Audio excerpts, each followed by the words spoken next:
لا يحب الله الجهر بالسوء من القول إلا من ظلم وكان الله سميعا عليما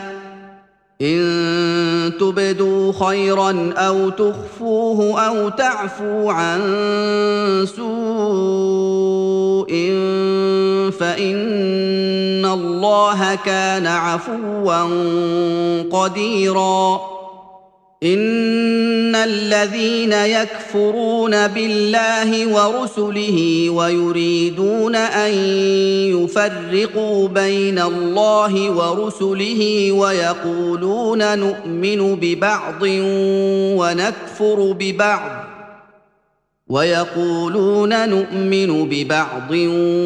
ونكفر ببعض ويريدون أن يتخذوا بين ذلك سبيلا أولئك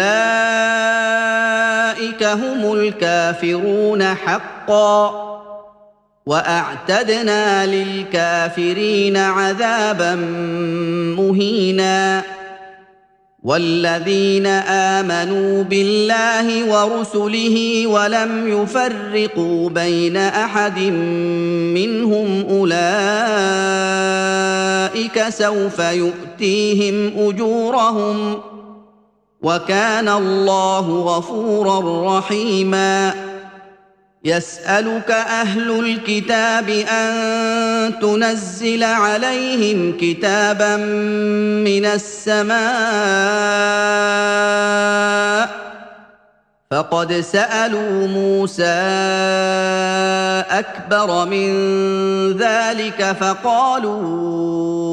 أرنا الله جهرة فأخذتهم الصاعقة بظلمهم ثم اتخذوا العجل من بعد ما جاءتهم البينات فعفونا عن ذلك وآتينا موسى سلطانا مبينا ورفعنا فوقهم الطور بميثاقهم وقلنا لهم ادخلوا الباب سجدا وقلنا لهم لا تعدوا في السبت وأخذنا منهم ميثاقا غليظا فبما نقضهم ميثاقهم وكفرهم بآيات الله وقتلهم الأنبياء بغير حق وقولهم قلوبنا غلف بل طبع الله عليها بكفرهم فلا يؤمنون إلا قليلاً وبكفرهم وقولهم على مريم بهتانا عظيما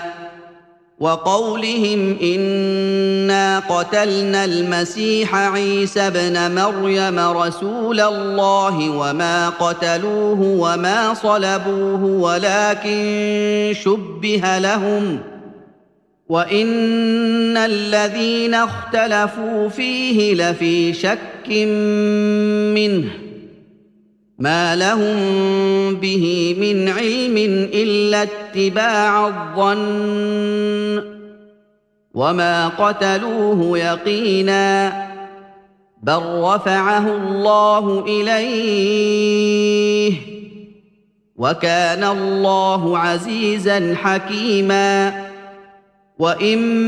من أهل الكتاب إلا ليؤمنن به قبل موته ويوم القيامة يكون عليهم شهيدا فبظلم من الذين هادوا حرمنا عليهم طيبات أحلت لهم وبصدهم عن سبيل الله كثيراً وأخذهم الربا وقد نهوا عنه وأكلهم أموال الناس بالباطل وأعتدنا للكافرين منهم عذابا أليما لكن الراسخون في العلم منهم والمؤمنون يؤمنون بما أنزل إليك وما أنزل من قبلك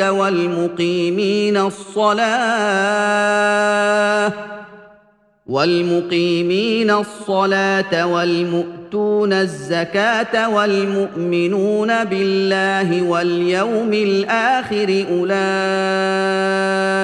سنؤتيهم أجرا عظيما إنا أوحينا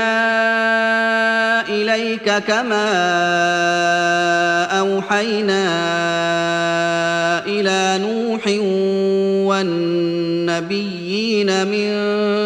بعده وأوحينا إلى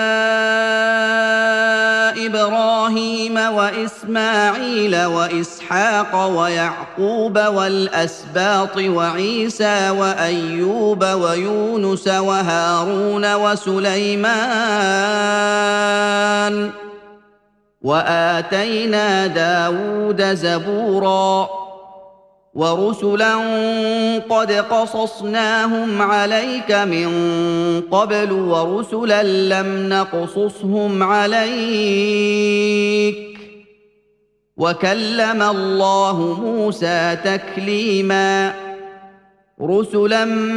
مبشرين ومنذرين لئلا يكون للناس على الله حجة بعد الرسل وكان الله عزيزا حكيما لكن الله يشهد بما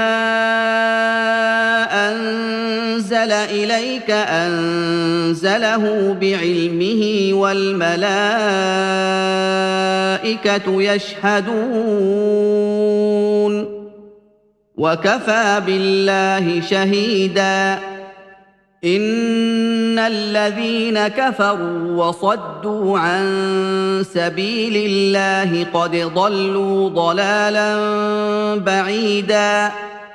إن الذين كفروا وظلموا لم يكن الله ليغفر لهم ولا ليهديهم طريقا إلا طريق جهنم خالدين فيها أبدا وكان ذلك على الله يسيرا يا أيها الناس قد جاءكم الرسول بالحق من ربكم فآمنوا خيرا لكم وإن تكفروا فإن لله ما في السماوات والأرض وكان الله عليما حكيما يا أهل الكتاب لا تغلوا في دينكم ولا تقولوا على الله إلا الحق إنما المسيح عيسى ابن مريم رسول الله وكلمته ألقاها إلى مريم وروح منه فآمنوا بالله ورسله ولا تقولوا ثلاثة انتهوا خيرا لكم إنما الله إله واحد سبحانه أن يكون له ولد له ما في السماوات وما في الأرض وكفى بالله وكيلا لن يستنكف المسيح أن يكون عبدا لله ولا الملائكة المقربون ومن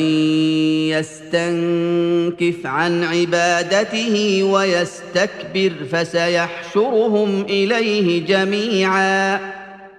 فاما الذين امنوا وعملوا الصالحات فيوفيهم اجورهم ويزيدهم من فضله واما الذين استنكفوا واستكبروا فيعذبهم عذابا اليما ولا يجدون لهم من دون الله وليا ولا نصيرا يا ايها الناس قد جاءكم برهان من ربكم وأنزلنا إليكم نورا مبينا فأما الذين آمنوا بالله واعتصموا به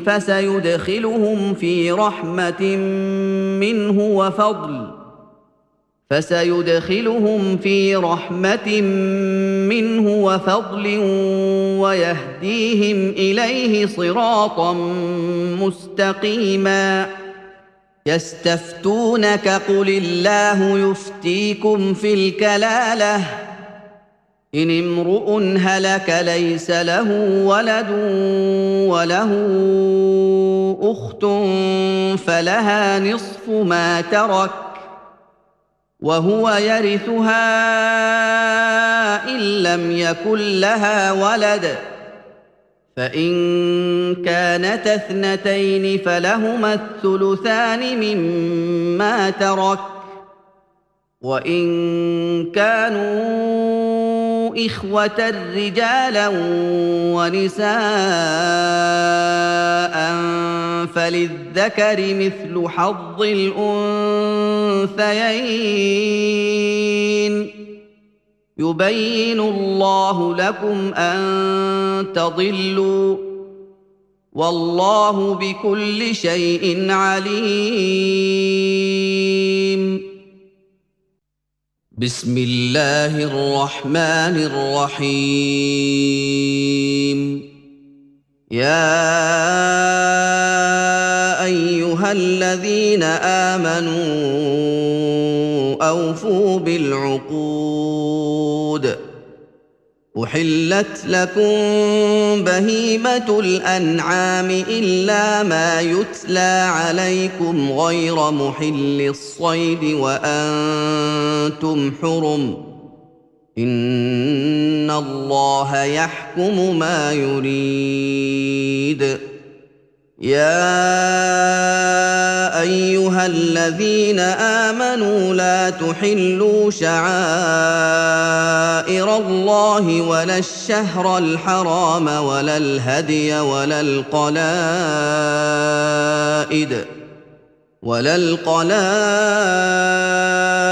ولا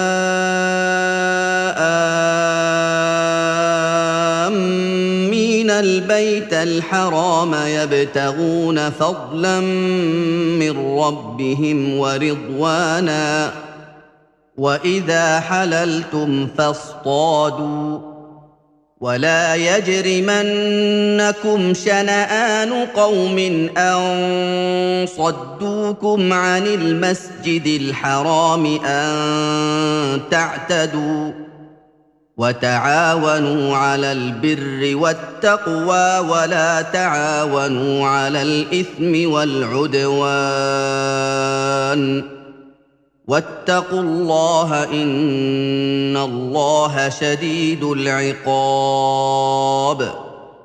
حرمت عليكم الميتة والدم ولحم الخنزير وما أهل لغير الله به والمنخنقة والموقوذة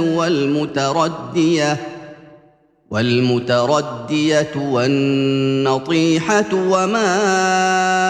أكل السبع إلا ما ذكيتم وما ذبح على النصب وأن تستقسموا بالأزلام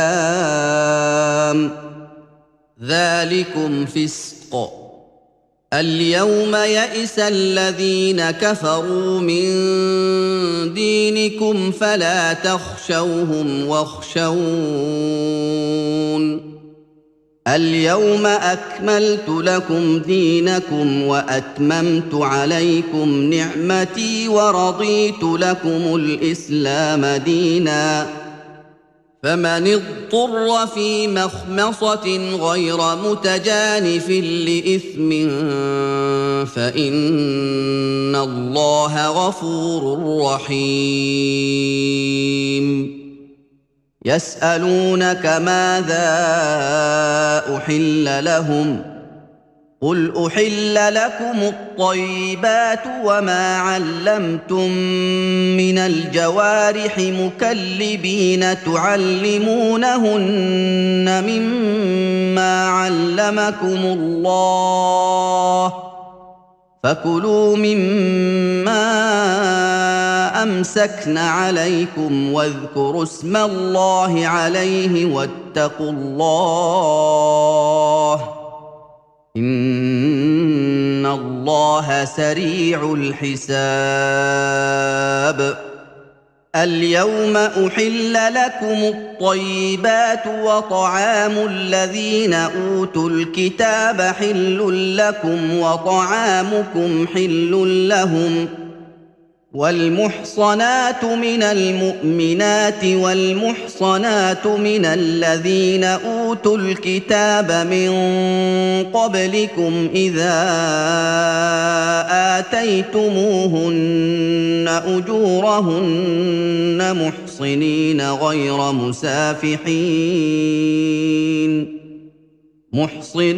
غير مسافحين ولا متخذي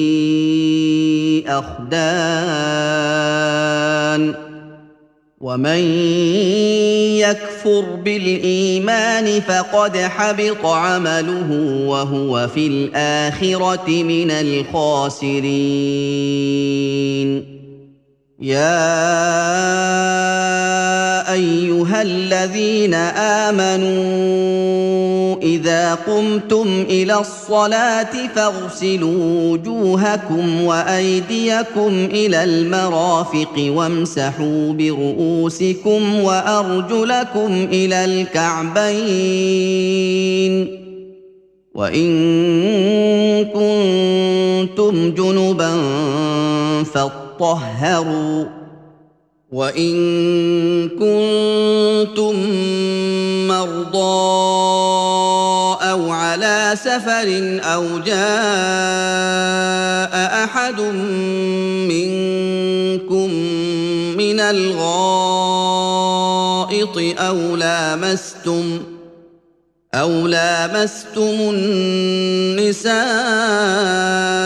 فلم تجدوا ماء فتيمموا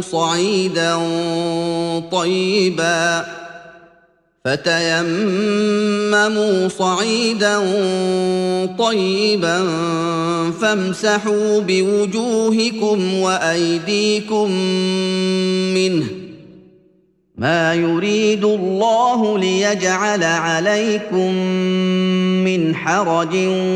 ولكن يريد ليطهركم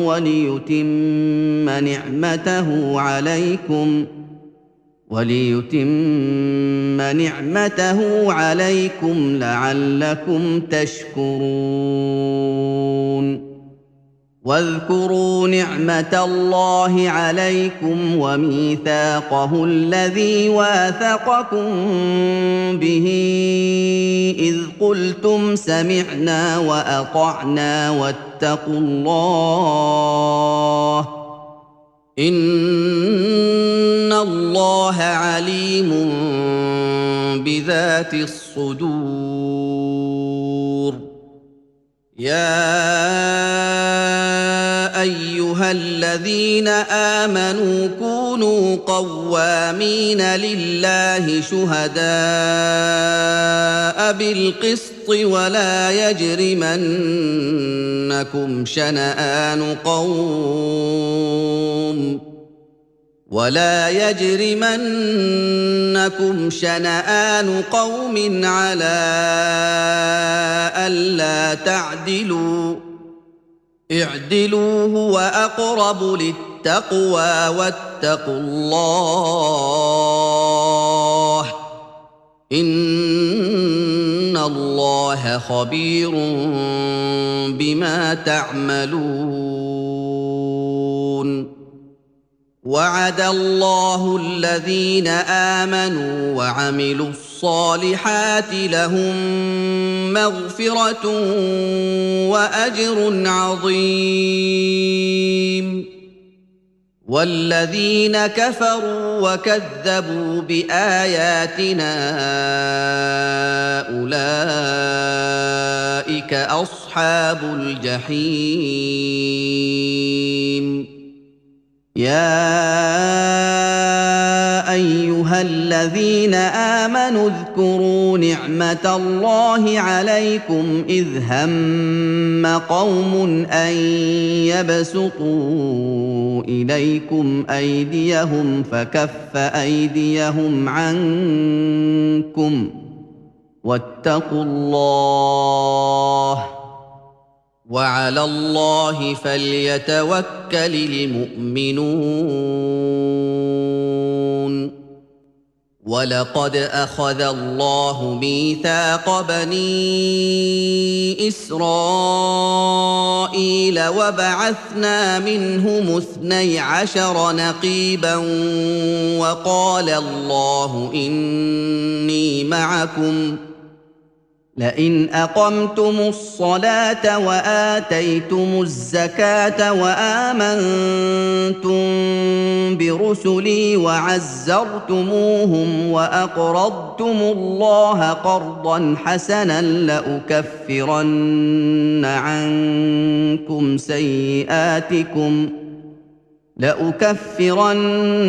عنكم سيئاتكم ولأدخلنكم جنات تجري من تحتها الأنهار فمن كفر بعد ذلك منكم فقد ضل سواء السبيل فبما نقضهم ميثاقهم لعناهم وجعلنا قلوبهم قاسية يحرفون الكلم عن مواضعه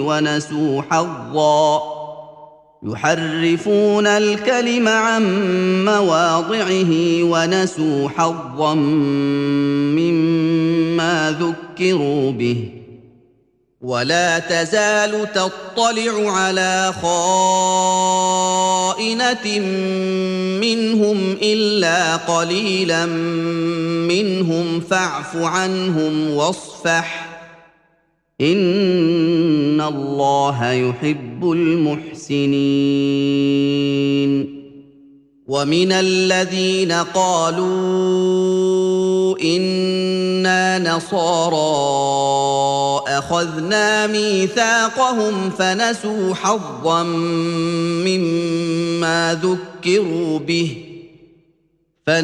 حظا مما ذكروا به فأغرينا بينهم العداوة والبغضاء إلى يوم القيامة وسوف ينبئهم الله بما كانوا يصنعون يا أهل الكتاب قد جاءكم رسولنا يبين لكم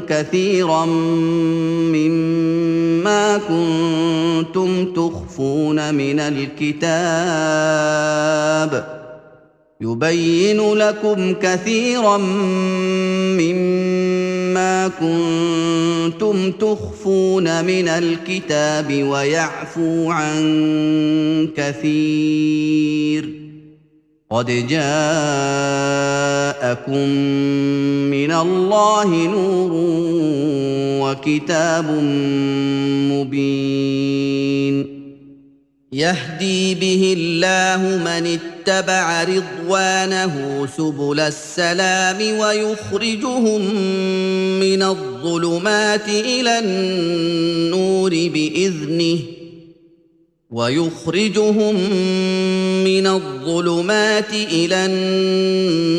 بإذنه ويهديهم إلى صراط مستقيم.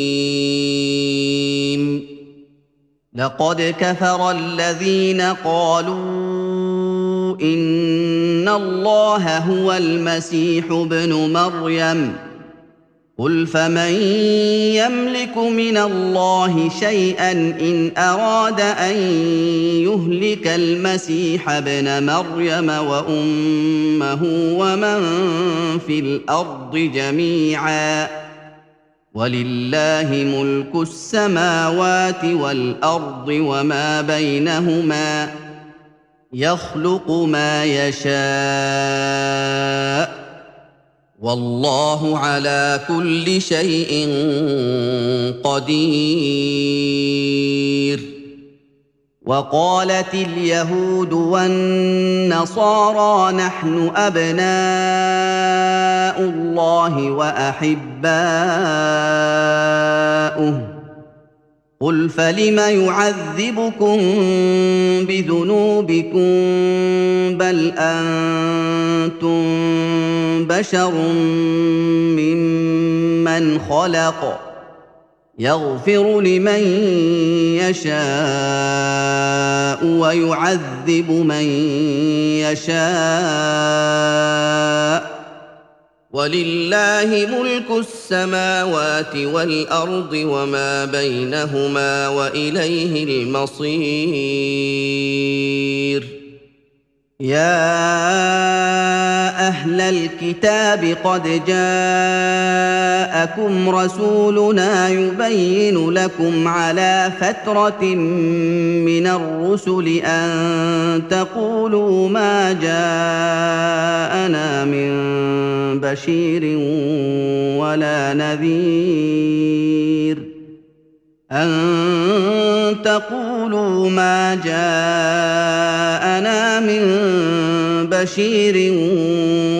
نذير فقد جاءكم بشير ونذير والله على كل شيء قدير. وإذ قال موسى لقومه يا قوم اذكروا نعمة الله عليكم إذ جعل فيكم أنبياء وجعلكم ملوكا وآتاكم ما لم يؤت أحدا من العالمين. يا قوم ادخلوا الأرض المقدسة التي كتب الله لكم ولا ترتدوا على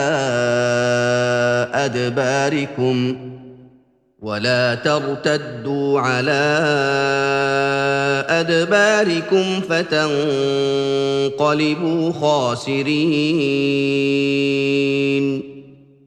قالوا يا موسى إن فيها قوما جبارين وإنا لن ندخلها حتى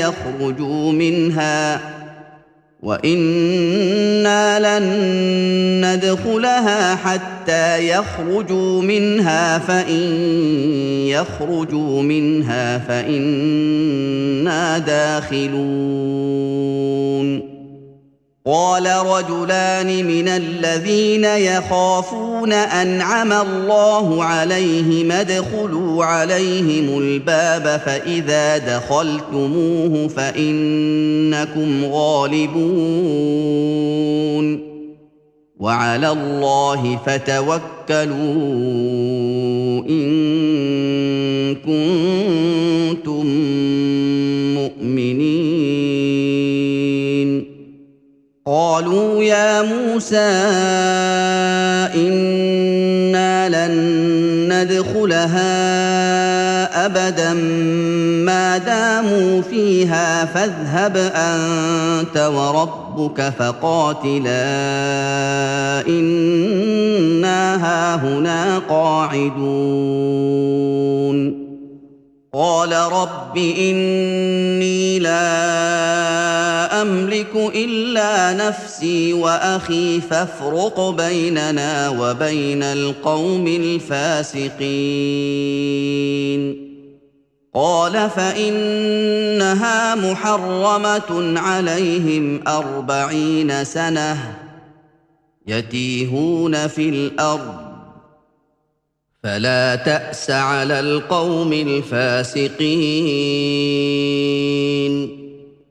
واتل عليهم نبأ ابني آدم بالحق إذ قربا قربانا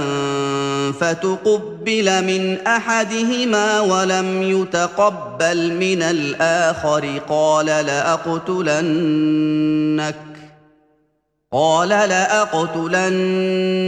قال إنما يتقبل الله من المتقين لئن بسطت إلي يدك لتقتلني ما أنا بباسط يدي إليك لأقتلك إني أخاف الله رب العالمين إني أريد أن تبوء بإثمي وإثمك فتكون من أصحاب النار وذلك جزاء الظالمين فطوعت له نفسه قتل أخيه فقتله فأصبح من الخاسرين فبعث الله غرابا يبحث في الأرض ليريه كيف يواري سوءة أخيه قال يا ويلتى أعجزت أن أكون مثل هذا الغراب فأواري سوءة أخي فأصبح من النادمين من أجل ذلك كتبنا على بني إسرائيل أنه من قتل نفسا بغير نفس أو فساد في الأرض أنه من قتل نفسا بغير نفس أو فساد في الأرض فكأنما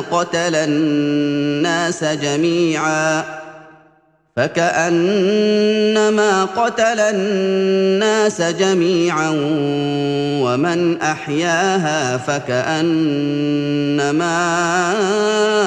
أحيا الناس جميعا ولقد جاءتهم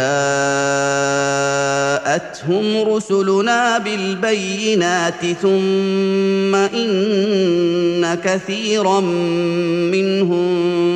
بعد ذلك في الأرض لمسرفون إنما جزاء الذين يحاربون الله ورسوله ويسعون في الأرض فسادا أن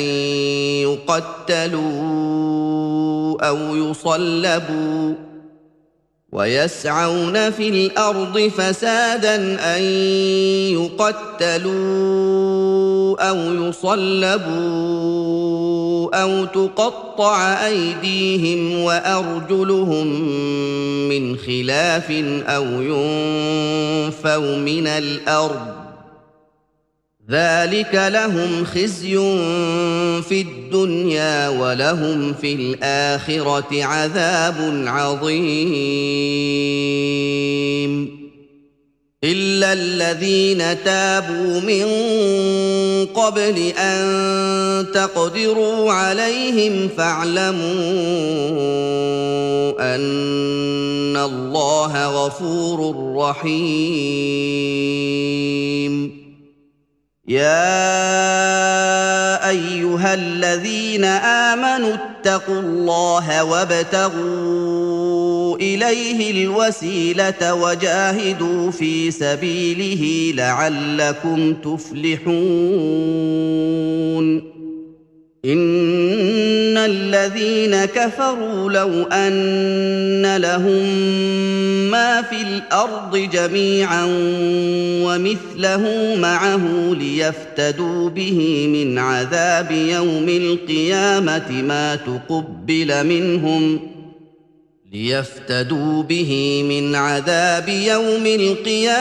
ما تقبل منهم ولهم عذاب أليم. يريدون أن يخرجوا من النار وما هم بخارجين منها ولهم عذاب مقيم.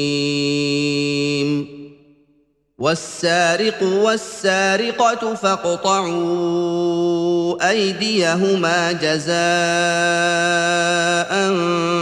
بما كسبا نكالا من الله والله عزيز حكيم. فمن تاب من بعد ظلمه وأصلح فإن الله يتوب عليه إن الله غفور رحيم. ألم تعلم أن الله له ملك السماوات والأرض يعذب من يشاء ويغفر لمن يشاء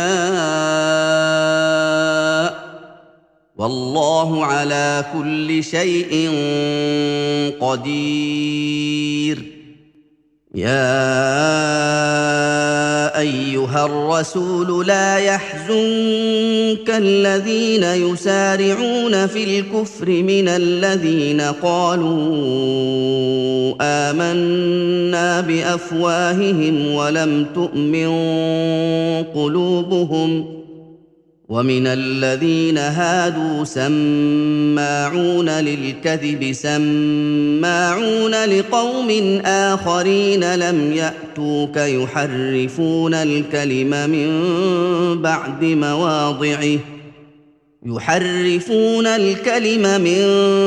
بعد مواضعه يقولون إن أوتيتم هذا فخذوه وإن لم تؤتوه فاحذروا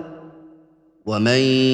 يرد الله فتنته فلن تملك له من الله شيئا. أولئك الذين لم يرد الله أن يطهر قلوبهم لهم في الدنيا خزي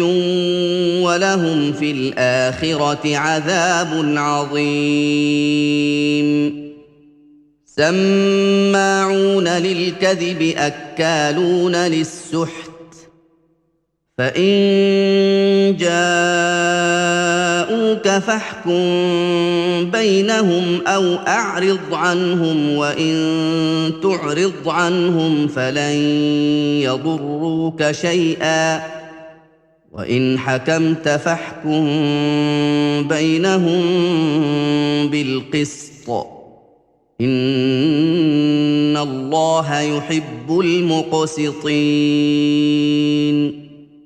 وكيف يحكمونك وعندهم التوراة فيها حكم الله ثم يتولون من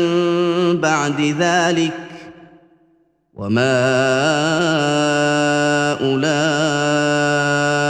بالمؤمنين. إنا أنزلنا التوراة فيها هدى ونور يحكم بها النبيون الذين أسلموا للذين هادوا والربانيون والأحبار بما استحفظوا من كتاب الله وكانوا عليه شهداء فلا تخشوا الناس واخشوني ولا تشتروا بآياتي ثمنا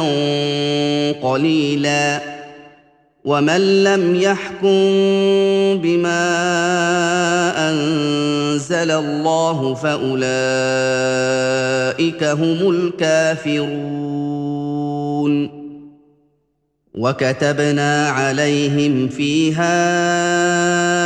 أن النفس بالنفس والعين بالعين والأنف بالأنف والأذن بالأذن والسن بالسن والجروح قصاص فمن تصدق به فهو كفارة له ومن لم يحكم بما أنزل الله فأولئك هم الظالمون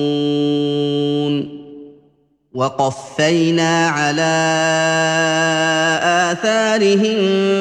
بعيسى ابن مريم مصدقا لما بين يديه من التوراة وآتيناه الإنجيل فيه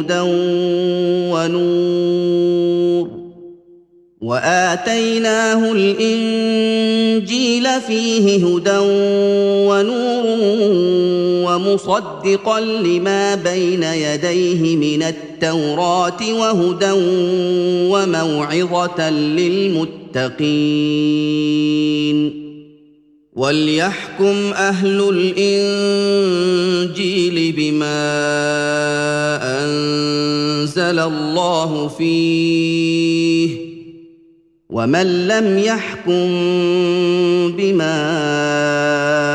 أنزل الله فأولئك هم الفاسقون وأنزلنا إليك الكتاب بالحق مصدقا لما بين يديه من الكتاب ومهيمنا عليه فاحكم بينهم بما أنزل الله ولا تتبع أهواءهم عما جاءك من الحق لكل جعلنا منكم شرعة ومنهاجا ولو شاء الله لجعلكم أمة واحدة ولكن ليبلوكم فيما آتاكم فاستبقوا الخيرات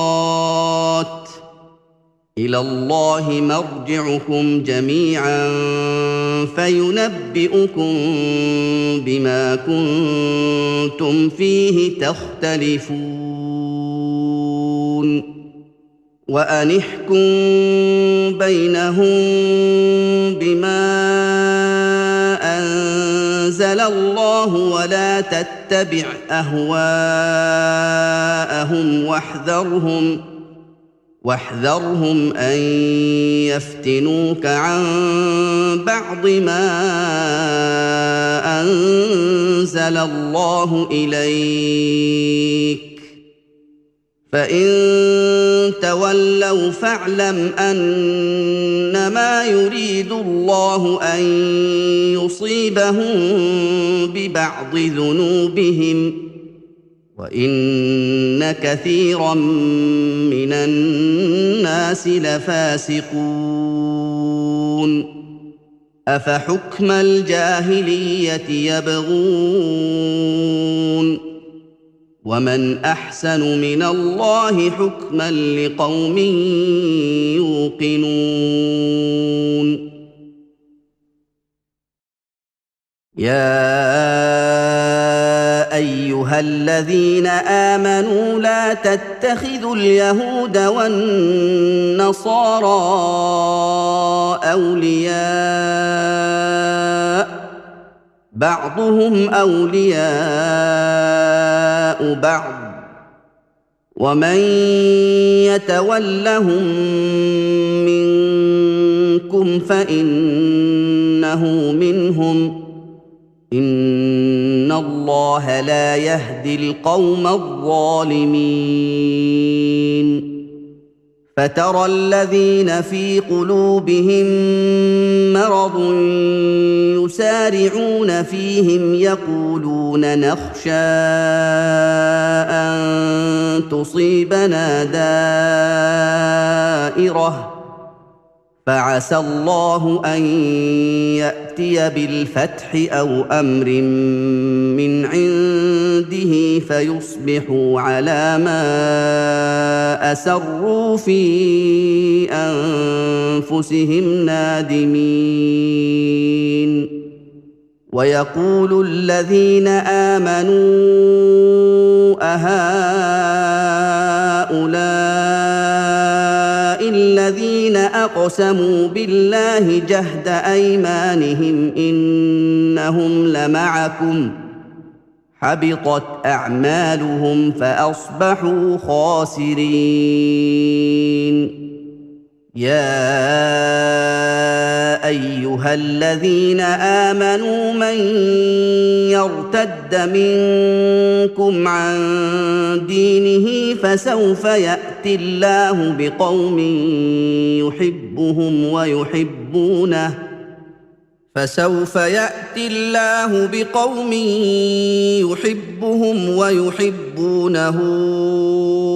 أذلة على المؤمنين أعزة على الكافرين يجاهدون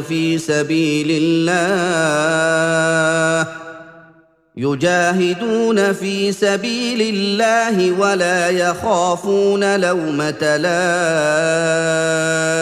لائم ذلك فضل الله يؤتيه من يشاء والله واسع عليم انما وليكم الله ورسوله والذين امنوا الذين يقيمون الصلاه ويؤتون الزكاه وهم راكعون ومن يتول الله ورسوله والذين امنوا فان حزب الله هم الغالبون يا ايها الذين امنوا لا تتخذوا الذين اتخذوا دينكم هزوا ولعبا من الذين اوتوا الكتاب من قبلكم والكفار اولياء واتقوا الله ان كنتم مؤمنين واذا ناديتم الى الصلاه اتخذوها هزوا ولعبا ذلك بانهم قوم لا يعقلون قل يا اهل الكتاب هل تنقمون منا الا ان امنا بالله وما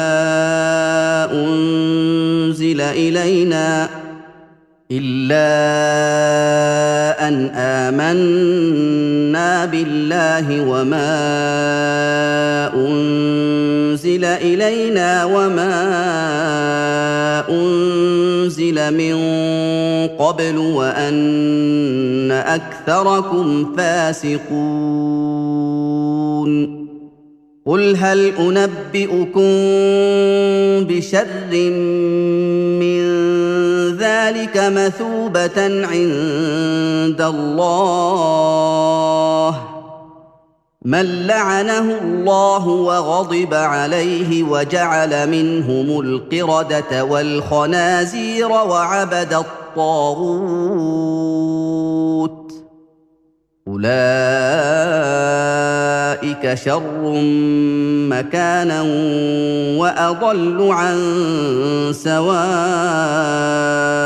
السبيل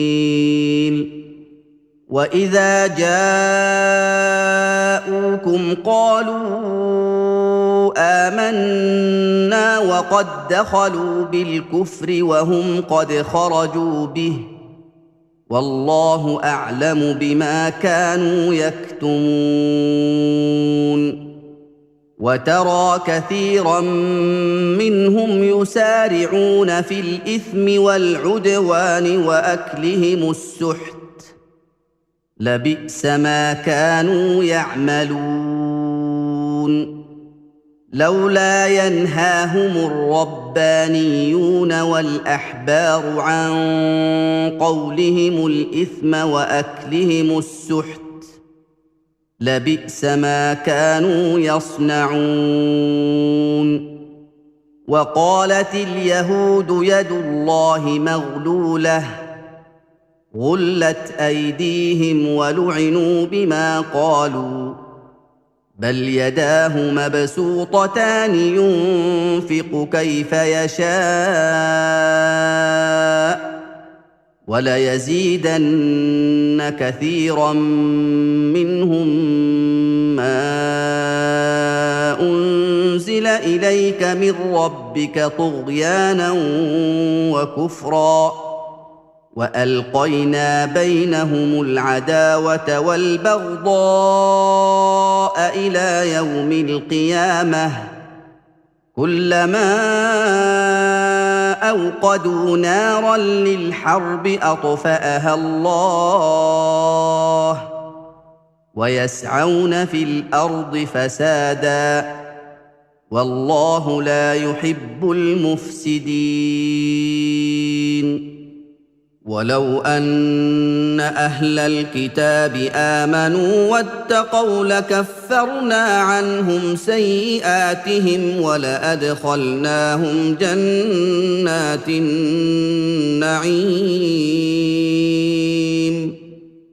ولو أنهم أقاموا التوراة والإنجيل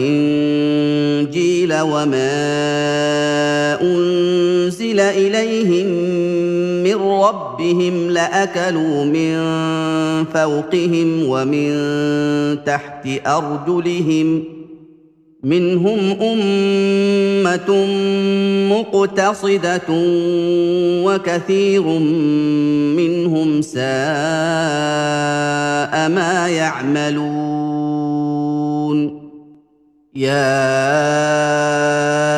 أيها الرسول بلغ ما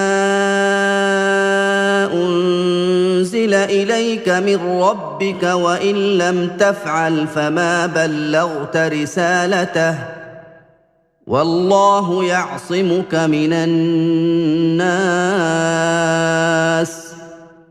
إن الله لا يهدي القوم الكافرين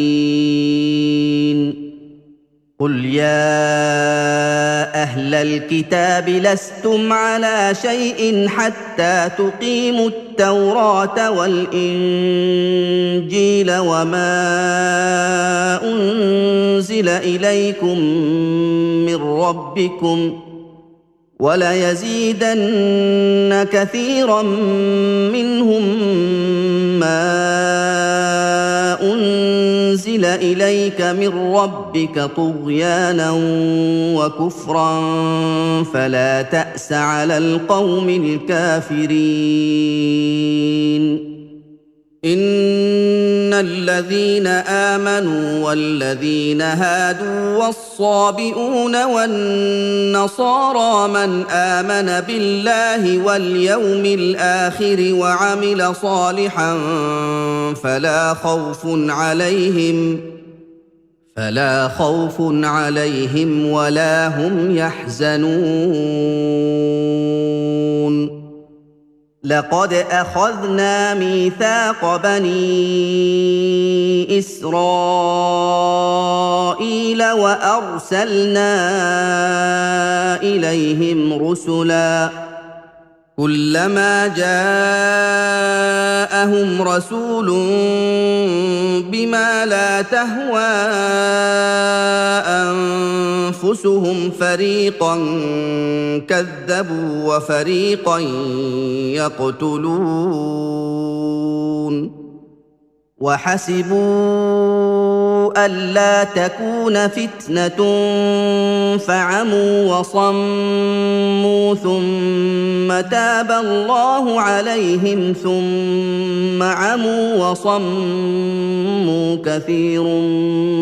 منهم والله بصير بما يعملون لقد كفر الذين قالوا إن الله هو المسيح ابن مريم وقال المسيح يا بني إسرائيل اعبدوا الله ربي وربكم إنه من يشرك بالله فقد حرم الله عليه الجنة ومأواه النار وما للظالمين من أنصار لقد كفر الذين قالوا إن الله ثالث ثلاثة وما من إله إلا إله واحد وإن لم ينتهوا عما يقولون ليمسن الذين كفروا منهم عذاب أليم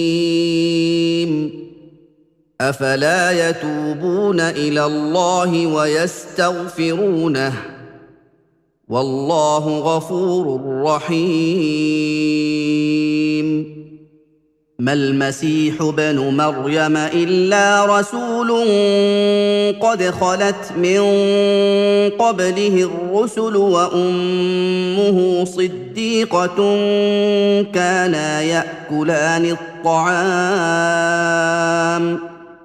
انظر كيف نبين لهم الآيات ثم انظر أنى يؤفكون قل أتعبدون من دون الله ما لا يملك لكم ضرا ولا نفعا والله هو السميع العليم قل يا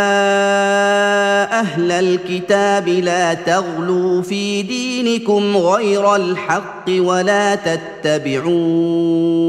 أهواء قوم قد ضلوا من قبل ولا تتبعوا أهواء قوم قد ضلوا من قبل وأضلوا كثيرا وضلوا عن سواء السبيل لعن الذين كفروا من بني إسرائيل على لسان داود وعيسى بن مريم ذلك بما عصوا وكانوا يعتدون كانوا لا يتناهون عن منكر فعلوه لبئس ما كانوا يفعلون ترى كثيرا منهم يتولون الذين كفروا لبئس ما قدمت لهم انفسهم ان سخط الله عليهم وفي العذاب هم خالدون ولو كانوا يؤمنون بالله والنبي وما انزل اليه ما اتخذوهم اولياء ولكن كثيرا منهم فاسقون لتجدن اشد الناس عداوه للذين امنوا اليهود والذين اشركوا ولتجدن اقربهم موده للذين امنوا الذين قالوا انا نصارى ذلك بان منهم قسيسين ورهبانا وانهم لا يستكبرون